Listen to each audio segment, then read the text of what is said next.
Hey guys, it's 6A1 Shadow, and welcome to our Boku no Hero Academia episode 26 review. Now, if you haven't seen the episode yet, definitely go see the episode so that you don't get spoiled with this review, since we will be talking about everything that happened in this episode. So, this episode, we have more of a lighter tone for this episode since we just finished the sports tournament. We just finished the sports festival, and and it's sort of the beginning of the next arc. So we start off with the main activity of this episode is the are the hero or all the students of class 1A are choosing their hero names because they're going to go forth with a week of hero internships with certain heroes, and a lot of them and certain people in the class had gotten like already like requests from heroes that want them to do their internship with them. So like the top two were of course Todoroki and Bakugo, and Todoroki scored more had more recommendations than Bakugo, only probably because of Bakugo's temper. Um but even if the people didn't have recommendations or requests, then they could still there were still agencies that they could choose from to do their internships in. But before they look at that, um, Aizawa tells them, and also in this episode, Aizawa he no longer has his bandages, which shows that he's fully recovered from the USJ incident. So now he tells them that they're going to make hero names, and there was a little flashback because Aizawa tells Class 1A that he's not going to be administrating their creation of their own hero names because he doesn't really care about that because as you know he's like a shadow hero kind of. He doesn't really pop up. He doesn't pop up like the others do. He doesn't want to be in the media or anything. And it shows a little flashback of when he was in UA with Present Mike, and Present Mike was asking him, "What do you want your name to be?" And he was like, "I don't really care because I'm not going to be on the media. I don't want to be on the media." So President Mike actually named him Eraserhead, and he was like, "Yeah, I'll just go with that."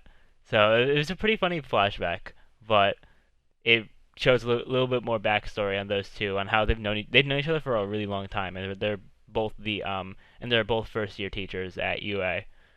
So a lot of them started to come up with their hero names, and I only wrote down some of the I only wrote down like the four really main ones, and to help with the names, since Aizawa's not going to help with that, he got Midnight to help with it, so we get to see Midnight again, which is pretty cool.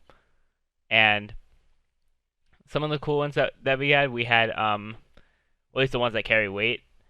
Um, Ochako, she names herself Uravity, kind of like combining her name as well as her quirk because she's like zero gravity. So I find that as a pretty cute name.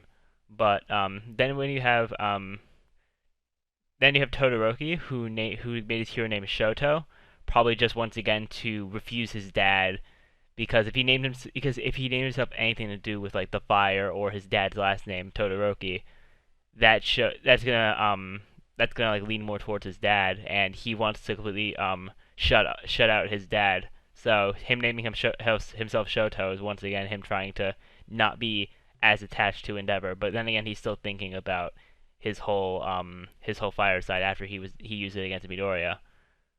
So then Ida for his name, he decided to make his name Tenya, but before he did that, it showed a flashback of him and his brother in the hospital, and his brother was telling him that this is probably the end of me being a hero. This is the end of Ingenium, and if you're up for it, I want you to take the name of Ingenium. So Ida he starts writing Ingenium, but then he ends up writing Tenya for his name because I don't think he's like emotionally ready to take his brother's hero name yet because in his mind his brother's still a really great hero and everything like that. Even though his brother is really he's really injured and he won't be able to be a hero anymore. He said he doesn't even have any feeling in his legs. So Ingenium can't Tensei can't be a hero anymore due to all those injuries. So he he wants his brother to take his name of Ingenium, but I don't think Ida's ready to do that yet, like emotionally. And then lastly, the last important one was Midoriya, who, because of all like the development he had in the first season, he made his hero named Deku because of like how Ochako made him think that it was a positive thing rather than Bakugo having him think it was something really negative. So that's what he names himself for his hero, which it's really nice that that it kind of shows how far Midoriya has come so far with everything from being quirkless to having this quirk for one for all. And then after all the hero names are assigned, they are able to they're able to pick which hero internships they can go to. So if you got like requests from hero agencies, you would be able to choose one of those based on like your preference. And then if you didn't get requests, you would be able to choose from like I think it was like 40 other agencies that didn't that would take in the heroes from UA for their internships. So usually heroes they would want to go for things that would they would want to go for internships that would best suit their quirk. Like Suyu would go to like a flooding would go to like some a hero that works a lot with like floods and things like that. And it's kind of funny because like Minato wants to go to Mount Lady because he's perverted, and Suyu comments on that. He denies it, but I still find it pretty funny. I really love their friendship, but um Ochako surprises everyone and says that she wants to go to the Battle Hero Gunhead's agency because she said when she was fighting with Bakugo in the tournament, she discovered she thought that like, oh, I need to train myself in other ways, not just my quirk. So if I get more suited into battle, then I can improve myself.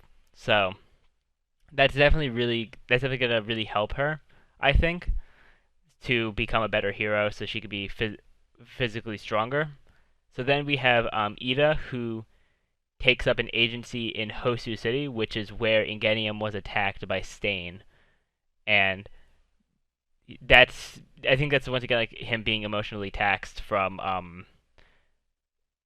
the emotional pain from his brother being basically immobilized now that his legs don't have any feeling in them, and he probably won't be able to be a hero. So Ida's probably trying to find Stain and get revenge, which is not gonna work. I don't think that's gonna work well for him at all. But lastly, the most important one for the internships, Midoriya at like last minute gets a request from a retired hero named Gran Torino, and it turns out that Gran Torino was All Might's old teacher, he's retired now, and he knows about One for All, and All Might wrote about Midoriya to him, so he sent in a request to so that Midoriya could have an internship with Gran Torino. So that's what Midoriya's gonna do. So they end up the episode with them going to them leaving to go to their internships. They have all their hero costumes in their bags and everything like that. But then Midoriya and Ochako they wish Ida off, and but then they end it with saying like Midoriya was saying like how he's going to regret that he didn't show more compassion than he did, because it ends the last shot of this before the ending sequence was it was Ida with a very stern look on his face, kind of like the looks that Todoroki had during the sports arc because of his dad. So I definitely think Ida is going to be set on revenge against Stain. So we'll see how that's gonna go. This I feel like Stain's gonna become pretty big, especially with the next episode preview. But after the ending sequence, we have a little scene of Midoriya making it to Gran Torino's address. He goes in there, and the first thing he sees on the floor is a body with like blood all around it, or at least seemingly blood. So Midoriya like freaks out, saying that he's dead. Then Gran Torino pops his head up, and he's like, "I'm alive." So he's just fooling Midoriya, which is pretty funny. But Midoriya's gonna start training with Gran Torino in next week's episode. So that's gonna be pretty cool. So that's really it for this episode. It was a pretty light episode in terms of like the emotional stuff, but I think based on the preview, we're gonna be getting some more of Stain and Tomura Shigaraki as you see them in the preview, kind of conspiring together. And then you have Gran Torino training Midoriya. It shows Ochako with Gunhead.